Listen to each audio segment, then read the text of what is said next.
आंबेडकरांची कीर्तन सभा इथे समर्पित झाली. उमेश महाराज दशरथे, जयवंत महाराज बुद्धे, चैतन्य महाराज दिगूरकर, अजून अशा विद्वानांची कीर्तन या पवित्र मातीत झाली. आणि समारोपाच्या सांगतेचं पूर्णाहुतीचं कीर्तन काला करण्यासाठी गुरुजींनी संतोषानंद शास्त्री माऊलींच्या माध्यमातून मला हे निमंत्रण दिलं आणि त्या निमंत्रणाचा स्वीकार करून या ठिकाणी आलो. पर्यायाच्या कुंभानंतर शारीरिक स्थिती किंचितशी विकलांग झाली. साखर नावाचं प्रकरण गोष्ट बोलताही माझ्या शरीरात त्यामुळे चक्कर येणं, जरा भूक लागणं, सातत्याने लघुशंकेला जाणं, त्यामुळं काय करावं हे कळत नव्हतं. पण रात्रीच मी 11:45च्या दरम्यान आळंदी तीर्थात आलो. रात्री मला दशरथे महाराजांचं कीर्तन ऐकायचं होतं. पण दशपूर नावाचं गाव नगरच्या जवळ आहे, त्याचं नाव चास आहे. त्या चासला दादा स्वामींच्या तपस्थलीत मला सगळीच्या भेट रात्री द्यायची होती कंटात. त्यामुळे तिथे गेलो, मी आलो. आज माझ्या कीर्तनात माझं आपल्या सगळ्यांचं भाग्य आहे. गुरुजी स्वतः उपस्थित आहेतच. आमचे माऊलीदास महाराज आहेत, आमच्या हांडेबुवा आहेत, आमचे जुन्या संस्थेच्या क्रमातले इकडे महाराज तुम्ही उपस्थित आहे. म्हणजे विद्यावंश आणि गुरुवंश या दोन वंशाचा विस्तार आपण करायला गेलो तर देवकर माऊली आणि कुंभार गुरुजींचं नातं अतूट अशा प्रकारचं होतं. त्याच परंपरेत दीपराव गुरुजी, सदानंद गुरुजी आणि आदरणीय आमची पंचावती कुंभार गुरुजींच्या या शाखेतने निर्माण झालेलं प्रकरण म्हटलं तर काही वावग होणार नाही. गुरुजी अत्यंत सारस, अत्यंत कोवळ्या अंतःकरणाची, सहज हृदया चिंतन करणारे आणि मुळातच शिक्षकी पेशा असल्यामुळं विद्यार्थ्यांच्या प्रक्रिया, प्रमेय, सिद्धांत कसे उतरायचे त्यांना डेफिनेटली पक्क तयार होत अशा प्रकारचं. म्हणजे ईशान चरण सानिध्यात ही साखरी नामविख्यातन ज्ञानदान परायण ही एक परंपरा आणि फडकरी अंगण दिवकरांची परंपरा, अशा दोन अंगायुक्त आमचे गुरुजी जीवन जगत आले. आणि त्यातही म्हणजे थोरले विचारवंत, स्ट्रगल स्टडी करणारे, साक्षी कीर्तनाची भूमिका मांडणारे माझ्या अत्यंत प्रिय आणि आवडते श्री हरिभक्ती परायण पृथ्वीराज बाबा उपस्थित आहे, त्यांना मी धन्यवाद देतो. अजून कोणाचे नरेश महाराज हे भागवताचे मोठे स्वादिष्ट भक्त आहेत. निगमकल्पतरूर दलितम फलम, त्या फलाचा स्वाद ते सातत्याने घेत आहे. गायत्री मंडळी चांगली आहे. आमच्या पूर्वाश्रमीचे ज्येष्ठ पुत्र संतोषानंद मला हे निमंत्रण दिलं आणि ते निमंत्रण दिलं स्वीकारून मला यावंच लागलं. या बरोबर करता आलं नाही. दोन्ही पांचाळ महाराज बघावे अतिशय उत्तम वाजवणारे अंकुश मामा याचे तज्ञ लोक स्वतः. त्याचं कारण आहे पंचगौड, पंचदवी आणि पंच पांचाळ अशी प्रकरण ब्राह्मणोत्पत्ती मार्तंड ग्रंथात मी अभ्यास केली आहे. तो ग्रंथ आता आउट ऑफ प्रिंट आहे. जसं सह्याद्री खंडा अंतर्गत स्कंद पुराणातला आळंदीच्या तीर्थातला काही भाग आता अदृश्य स्वरूपात दिसत नाही, तसं ब्राह्मणोत्पत्ती मार्तंड ग्रंथात हे पंचगौड, पंच सारस्वत आणि पंच पांचाळ प्रतिपादन केलेले विश्वकर्म्याच्या मुखातून उत्पन्न झालेली संतती. त्यामुळे हे मोठे त्या क्षेत्रातील जाणकार आहेत.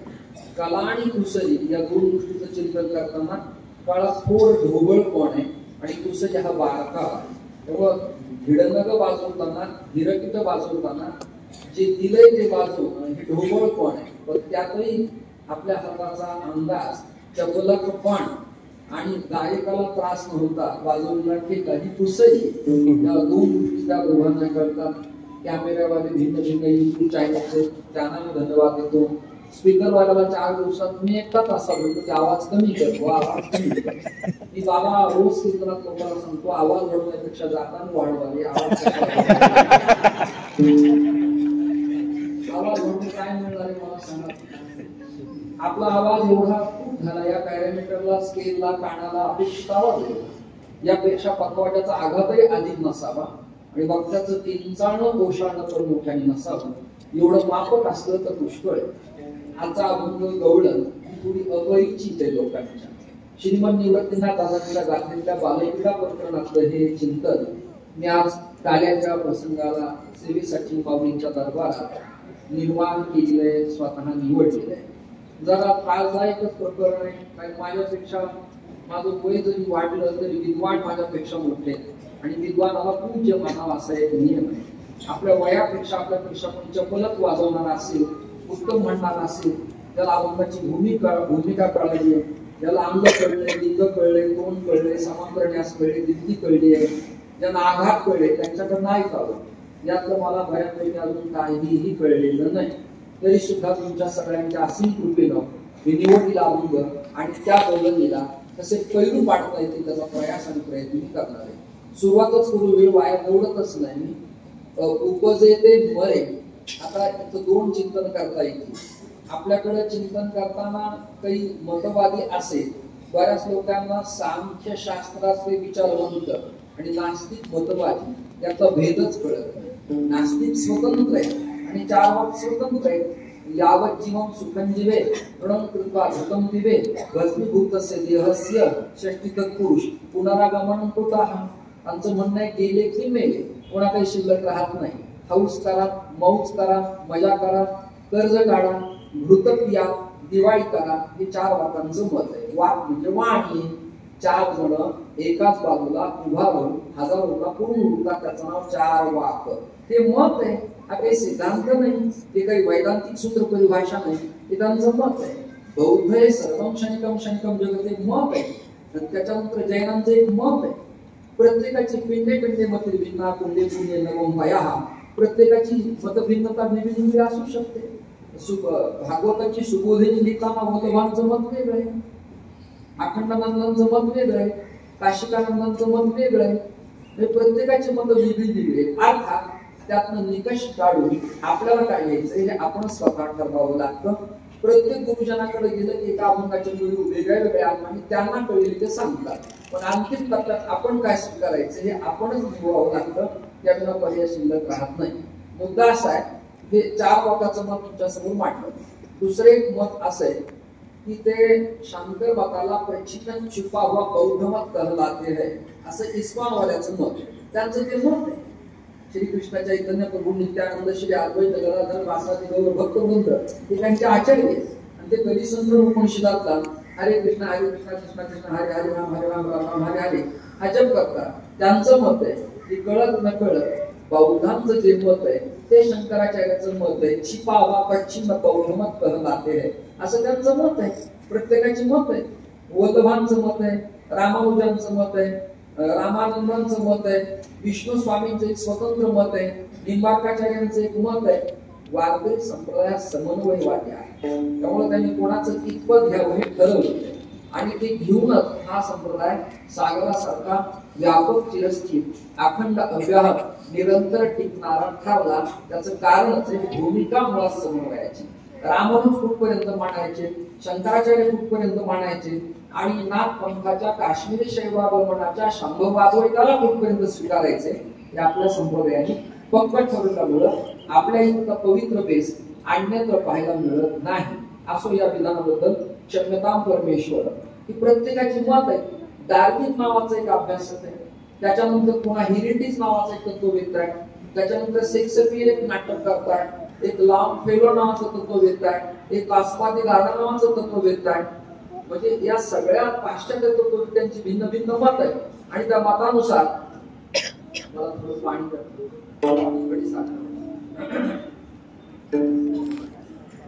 असू शकते. मला क्षमा मागतो. बुवा बक्कांच्या गाथा ज्ञानेश्वरी पाठ असतील ती सुटली, पण बहुआयामी वाचनाचा मोठा अभाव आहे. बहुआयामी वाचनाचा प्रचंड अभाव आहे. तो अभाव दुरुस्त करण्यासाठी त्यांना वेल क्वालिफाईड व्हावं लागेल एक, किंवा क्वालिफाईड जे लोक आहेत त्यांच्या संगतीत राहावं लागेल. म्हणजे त्यांच्या वाणीला बहर आणि आल्हाद प्राप्त होऊ शकतो. डार्विनचं मत आहे मृत्यूनंतर पुन्हा त्याचं काही शिल्लक राहत नाही. पण आपल्या महाराष्ट्रातल्या भारतातल्या वैदिक तत्ववेत्यांचं मत असं आहे की पुनरपि जननम पुनरपि मरणम या विधानानं असं ठरलं की जन्म आहे आणि पुन्हा मृत्यू पक्काच ठरला. या मात्र शंका नाही. गुरुजींच्या जुन्या मालिका जर काढल्या, गुरुवरी हरिभाऊ महाराज पाटील जांभळकर आणि प्रकाशित केल्या, त्यात असं लिहिलंय जो खाटल्यावर आला तो ताटल्यावर जाणारच आहे. म्हणजे जो आला तो जाणार आहे, यात मात्र शंका नाही नाही नाही. आता पहा, घरात ऐक्य असावं, शिष्यात आणि गुरु ऐक्य असावं. नामबाराच्या घरात दोन्ही गोष्टी पाहायला मिळतात. घर म्हणून, कुटुंब वत्सलता म्हणून थोरले बंधू निवृत्तीनाथ दादा आणि धाकटे बंधू माऊली थोरल्याचं जे मत ते धाकट्याचं मत ते झालं कुटुंबातलं नातं. आता आचार्य परंपरेत, नाथजती परंपरेत, संन्यास परंपरेत किंवा वैष्णवाच्या परंपरेत गुरुचं जे मत आहे तेच शिष्याचं मत आहे. कसं उपजे ते नास नासले ते पुनरपी दिसे हे घटिका यंत्र जैसे गरीब ब्रह्मेगा. आता तुम्ही ज्याला घड्याळ म्हणतात ते घटिका यंत्र नाही, घटिका यंत्र हे मापवण स्वतंत्र अशा प्रकारचं आहे. चला म्हणजे माऊलींचं जे वचन आहे ते आणि श्रीमान निवृत्तीनाथ दादाचं वचन या दोघात एकता दिसते. राजकारणात, समाजकारणात आणि अध्यात्मात तत्वचिंतनात एकता असेल तर समाज त्याला स्वीकारतो. लोक आपल्यापासून परावृत्त व्हायला त्याचं कारण असेल आपल्या भिन्न भिन्न मतात नेमकं एक्झॅक्टली काय स्वीकारावं लोकांना कळेच ना. आणि या गोंधळात या गडबडीमध्ये अन्यत्र लोक जायला लागले हा त्यांचा दोष नाही, तो आपला दोष आहे. मतभिन्नतेमुळे घर जर फुटलं तर जगाला एकत्र आणता येतं, पण घरात घर पण एकत्र स्वायत्त करता येत नाही. 2-3 घराने माझे आता चिंतन करणार थोड्या समोर आहे, परंतु आपल्याला न बोलू दिलं बरं. सद्यस्थितीला काळ नीट नेटका नसल्यामुळे एक social media, electronic media, print media तुमच्या माझ्या वेळेला एवढी प्रसिद्धी नव्हती. यापूर्वी माझ्या जीवनात 8 कुंभमेळे मी पाहिले, पण या वर्षीचा पर्यंतचा कुंभ जास्त कुठून निघाला त्याचं कारण आहे इलेक्ट्रॉनिक मीडिया, क्लिपा, व्हायरल या सगळ्या प्रकरणामुळे वाढत जातं. तसं वाक्यावर प्रतिबंध आहे. यद्यपि सिद्धम योगयुद्धम नाकरणीयम नाचरणीयम काही गोष्टी मला पटत नसल्या तरी त्या गिळाव्या आणि टाकून द्याव्या. देशकाल वागावं याला या वाक्याची स्मृती आहे. कालाय तस्मै नमः. आता मी जर म्हणालो पाणी मी अन्यत्र घेणार नाही, पण शरीराला जर पाणी लागत असेल तर पाणी पिणं हा माझा धर्म आहे, हा आपण धर्म आहे. हे संत वचन आहे ते फार सुंदर आहे. देशकाल परत्वे वाकावं आणि देशकाल परत्वे पण आपल्या स्थितीत आहे तसंच उभारावं ही वचन आहे संतांची. संतांच्या वचनाचा मागोवा घेताना माझ्यासारख्या कपट दारिद्र्य बुद्धिहीन माध्य व्यक्तीला जन्मभर एका अभंगाचा अर्थ लावणे कठीण अशा प्रकारचं बोललं नाही. निवृत्तीनाथांची भूमिका अशी आहे, ते म्हणाले आमची परंपरा मुळात आदिनाथ, मत्स्येंद्र, गोरक्ष, गैनीश, निवृत्तीनाथ पुढे माऊलीपर्यंत चिंतन आलं. अजूनही तुमच्या कामात धरून ठेवतो. गणपती सुद्धा नाथ पंथातले एक आचार्य. देव हा प्रकार स्वतंत्र आहे आणि आचार्य हा प्रकार एक स्वतंत्र आहे. आचार्य नवतीच्या शास्त्रातून आचार्य स्थापयते की स्वयंअप्याचर्यस्नु स आचार्य इति स्मृतः. ज्याच्या आचरणानं समाज आचाराला होतो त्याला आचार्य म्हणावं. मग गणपती सुद्धा एक आचार्य. मला एक श्लोक सापडलाय हठयोग प्रदीपिका नावाच्या ग्रंथात. वाचता वाचता पूर्ण काळात माझ्या हातात आला तो श्लोक आहे. गजाननं तमं वंदे गजकंठन रूपिणं विघ्नहरणं सदा नौमी सिद्धी प्रदायकं नमस्ते सृष्टी रूपाय नाथ रूपाय ते नमः. जाता जाता कथा सांगतो. गणपतीच्या पोळ्या फार वाढल्या. कृष्णाच्या लीला सांगणारे डझनभर महाराज आहेत, पण अन्य देवतांच्या लीला सांगणारे फार कमी आहेत. गणपतीच्या लीला फारच वाढल्या, पण फोड्या प्रचंड वाढल्या. कृष्ण फोड्या करतो तेव्हा गणपतीची चतुर्थी आहे, पण गणपतीच फोड्या करायला लागला. आता कोणाचा उपवास करायचा हा एक प्रश्न आहे. एक मास देवी पूर्वी नाही केली आणि प्रचिती ती आली यशवतीशी संत वचन आहे, पण आता गणपतीच फोड्या करायला लागले. दिवाळीत स्थितीच बिघडला तर मी अंमलदाराला काय बोलायचं, काय करायचं मला सांग. प्रधान आचार्य जर असा विद्यार्थ्यांनी कशी अपेक्षा करावी हा एक प्रश्न महत्वाचा आहे. गणपतीच्या फोड्या फार वाढल्या आणि एक दिवस पार्वतीला असं वाटतं अलगंडीच्या काठावरती हाताला धरावं, गणपतीला ओढावं आणि सांगावं आदिनाथाला की याच्या कानात तुम्ही आता नाथपंथ परंपरेचा मंत्र द्या. वेळ कधी आहे. पार्वतीच्या म्हणण्यानुसार पतीनं, गणपतीच्या वडिलांनं, आदिनाथानं, उमेच्या नाथानं, ज्योती स्वरूप नाथानं गणपतीच्या कानात मंत्र दिला आणि गणपती न राहता गजकंठनी नाथ जाते. म्हणजे गोरक्ष, मत्स्येंद्र ही परंपरा सगळ्यांच्या जनरल पाठात आहे, पण ही गजकंठ नाथ परंपरा आहे. 84 सिद्धार्थ योगी हा प्रकार मी एकदा दासोबांच्याकडे कीर्तन करताना आणि तर लाडकुटींच्या उत्सवात कार्तिकीत करताना 84 सिद्धांची यादी आहे. माझा पाठ होत नाही, क्षमा मागतो. मी कागद लिहून आणला होता आणि ती यादी वाचून दाखवली होती 84 सिद्धांची. आपण बोलतो 84 सिद्धाचा सिद्धपीठी मेळा, पण किती वाटणे 84 सिद्धार्थ असा प्रश्न जर कोणी विचारला तर नाकी न येत आपल्याला. सिद्धांचा सिद्ध भेटी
रुद्र भैरव अष्टांग भैरव अष्टभैरवांचं स्थान आहे।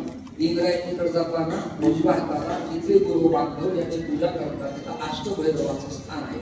काशी आळंदी भैरवाखिरी स्थान नाही, जिथं शिवतत्व आहे तिथं भैरव तत्व आहे। नंदी भृंगी शृंगी या उपांग देवता असल्याविना केवळ सिद्धेश्वराच्या दर्शनाचं पुण्य प्राप्त होत नाही। सुवर्ण कलशाला अभिवादन करावं लागतं, माऊलीच्या समाधीला अभिवादन करावं लागतं आणि कल्पवृक्ष प्रत्यक्ष स्थापना कल्पवृक्ष म्हणजे सुवर्ण पिंपळ त्याला अभिवादन करावं लागतं। भार्गव संहितेत एक मंत्र असा आलाय माझ्या पाठात आहे, तो मूलतो पद्मगुपाय मध्यतो विष्णू रूपेने अग्रतस्य गुरुपाय अश्वत्थाय नमो नमः असे तीर्थ आहे। आणि या तीर्थामध्ये मी आदिनाथ मत्स्येंद्र गहिणी गजकंथड ही मांडत आता डायरेक्ट येतोय श्रीमन निवृत्तीनाथांच्या करत येतोय। अनुपम नावाची शिला आहे, त्या शिलेवरती त्रिंबकला महाराज गहिनीजी निद्रिस्त आहे, ध्यान धारणा करतायत, अर्धोन्मिलित डोळे आणि तेवढ्या श्रीमन निवृत्तीनाथाला त्रिंबक तीर्थक्षेत्रात या गुहेमध्ये शिरले। त्या गुहेत आणि त्या त्रिंबकचं जो नाव आहे पद्मपूर्ण त्रिकंटक नगर, त्या त्रिकंटक नगरात शिरले आणि तिथे गंगा प्रवाहित होते। गंगेचा प्रवाह छोटा आहे, तो राजमाहिनीपर्यंत गेल्यावर त्याला स्थिरचं मापन करता येत नाही, त्याची क्षमता पाहता येत नाही, त्याची क्षमता पाहता येत नाही, त्याची घनता मोजता येत नाही। व्यापक पण करतं माऊलींचे पूर्वी आहे ना तरी ते समुद्र जीवन घेते, चित्ताचे चैतन्य चोरले याता याता निवाले घनानंद जे त्याप्रमाणे पुन्हा सगळ्यांना पाठात तुका म्हणे गंगा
चलवला मी या धंद्यात राहतो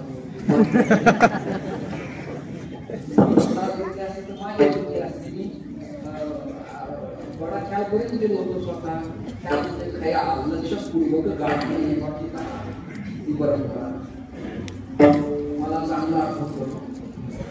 कुमारपल्लीच्या आमच्या संस्थेत साखरी महाराजांचं कीर्तन असायचं आणि कीर्तन झालं की आमचा तुकाराम बुवा कामगिरी हातगाव आमची पंडित महाराज शिरसागर रघुनाथ बुवा खंडाळकर त्यांच्याकडे शिस्ताना कल्याण बुवा गायकवाड आणि पांडुरंग बुवा रामदास बुवा होईल ते असायचे.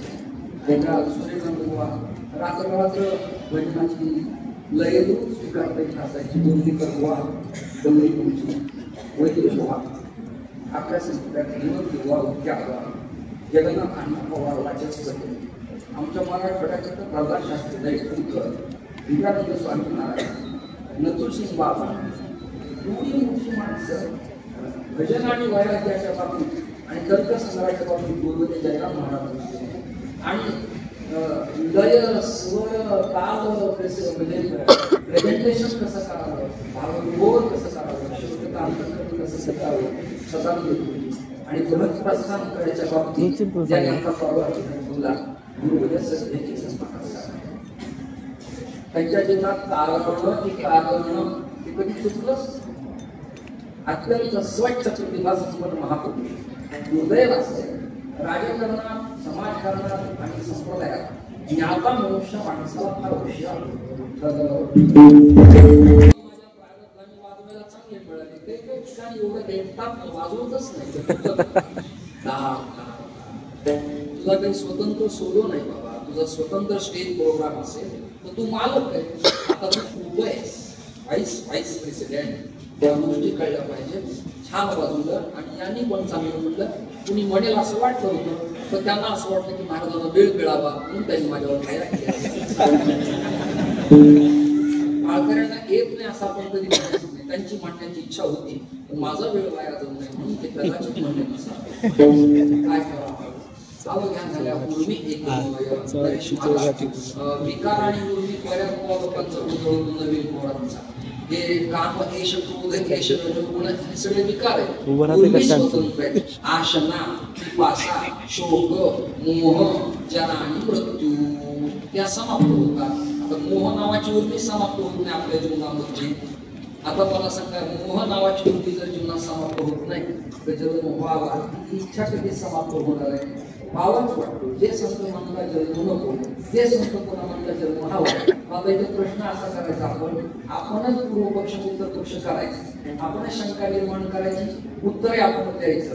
जे संत जन्म नको म्हणतात ते संत कोणा जन्माच्या अपेक्षा का करतात त्याचं कारण कारण असे या मृतदेहातच वारी करता येईल भजन करता येईल कथा करता येईल कीर्तन करता येईल गाणं गाता येईल वादन वाजवता येईल पताका घेता येईल ऊर्ध्व कुंडल लावता येतं नामजप करता येतो यज्ञादी क्रियाक्रम करता येतं महापुरुषांच्या पदावरती पाऊल टाकता येईल. महाराजांना तसं म्हणतात ते पूर्ण करता येतं म्हणून जरी त्रास असला तरी आम्ही जन्माला येऊच गर्भवास दुःख नक्कीच आहे. पण एक लक्षात धरण्यासारखं आहे जे येणारे ते जाणारे ते संतांना जीवनाची माहिती आहे. आज लोकांची दृष्टी अशी झाली कमवायचं मोठं व्हायचं श्रीमंत व्हायचं संपत्तीवान व्हायचं तर त्यांच्या लक्षातच येत नाही मृत्यू आपला एक दिवस आहे. जगात दोनच सत्य आहेत एक ब्रह्मसत्य आहे आणि एक मृत्यू सत्य आहे. त्या दोन गोष्टीला सत्य प्रकरणाला स्वीकारलं पाहिजे. खरं तर आपल्या मठाजवळ मंदिराजवळ फ्लॅटजवळ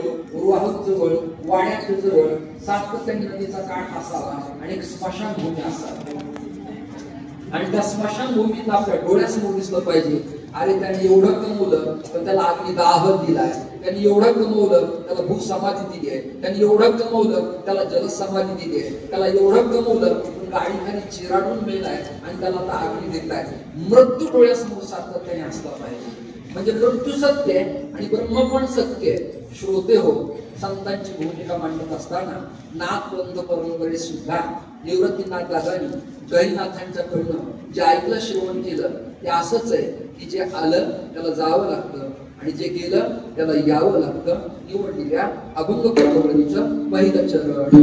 उपजते मरे मरे देते सूर्य, उपजते मरे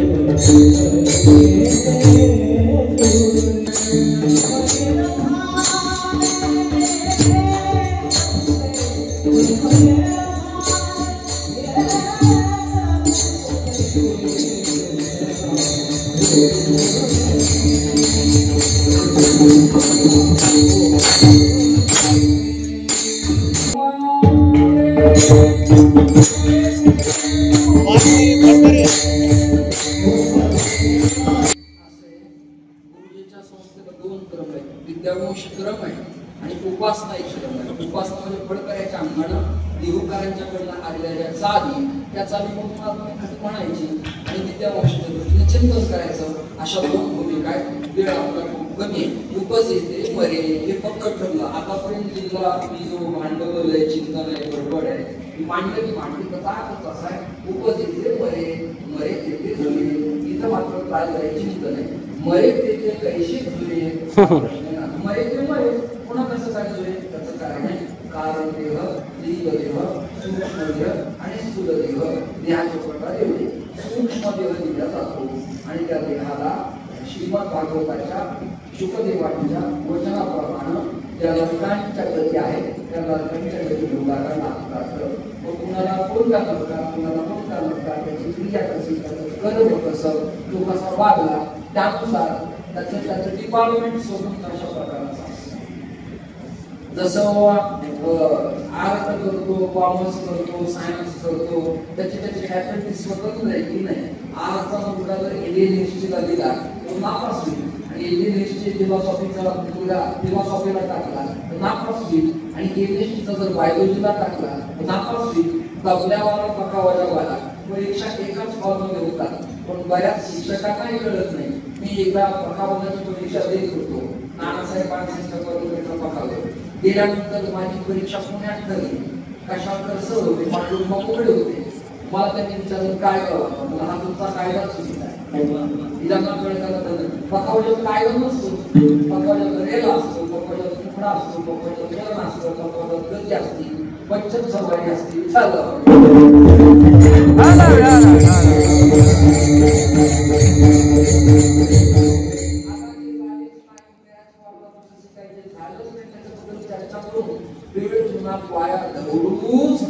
आपलं काम काम एक काम दुसरं करू नये. काम शब्द कर्तव्य वाचक काम परवानगी दिली असं त्याचा अर्थ नाही.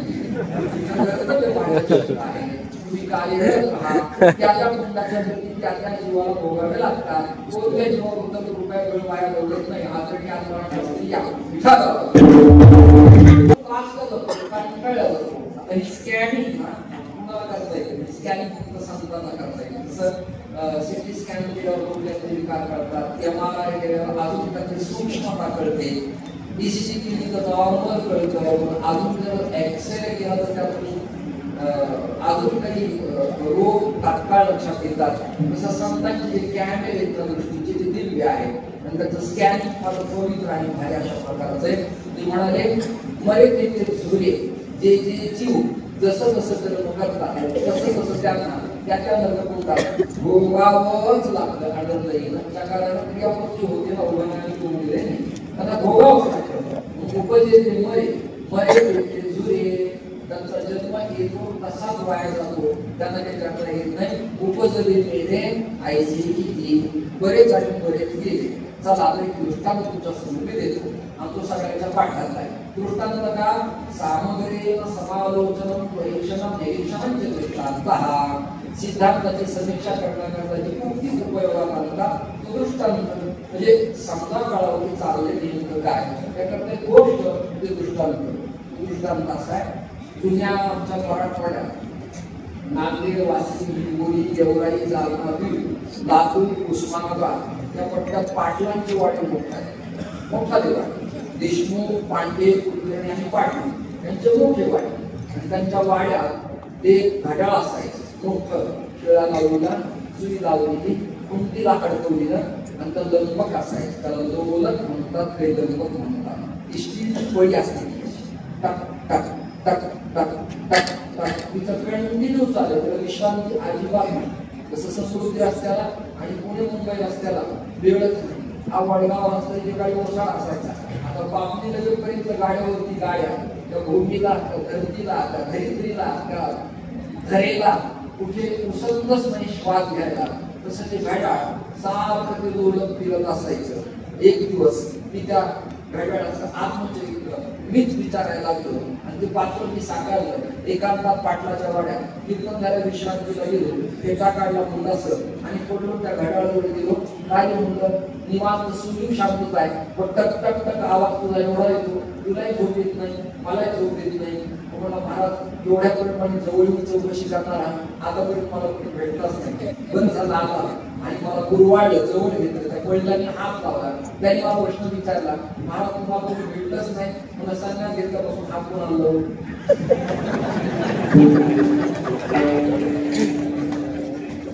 हे जागे श्रोते चाणक्य त्याला कळलं प्रदर्शनात कोणती मला विषय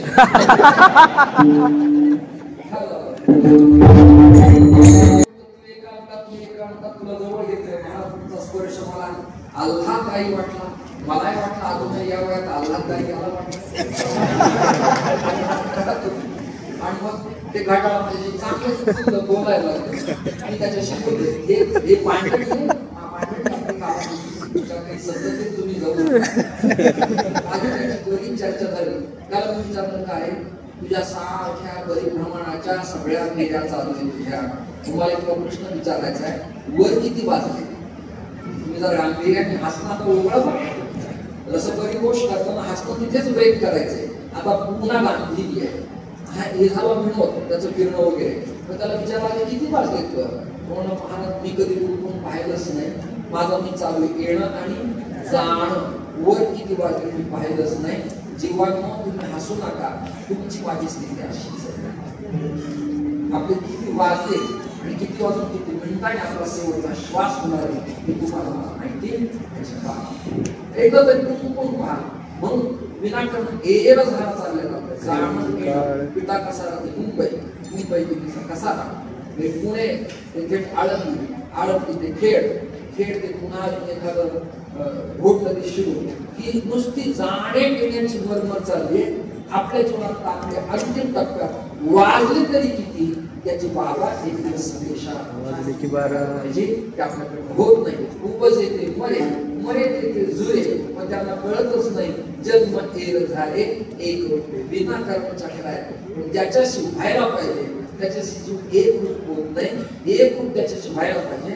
त्याला म्हणतात ब्रह्मतत्व, त्याला तुम्ही हरी म्हणा, त्याला तुम्ही कृष्ण म्हणा, त्याला पांडुरंग म्हणा, त्याला तुम्ही शिवतत्व म्हणा. हे एक्झॅक्टली पहिले ब्रह्मतत्व आणि त्याच्याशी रूप व्हायला पाहिजे. कठोपनिषदातला एक मंत्र माझ्या लक्षात आलाय, एकोवशी सर्व भूतांतरात्मा एकम रूपम बहुधा व्यक्त करोति तमात्मस्तम एव पश्चन्ति धीराः येषां सुखं शाश्वतं न इतरेषां. अर्थ स्वच्छ आहे. हृदय कमल परागातल्या ब्रह्माला जाणत्या गुरुकडून जो जाणतो त्याला सुखीव सुख मिळतं, अन्यांना मिळत नाही. म्हणून उपज येते मरे, मरे येते जुरे, आले आणि गेले, पण जन्म गेले झाले एक रूप. त्यांना श्री हरीशी एक रूप होता आलं नाही. प्रमाण सगळ्यांच्या पाठात जन्म झाला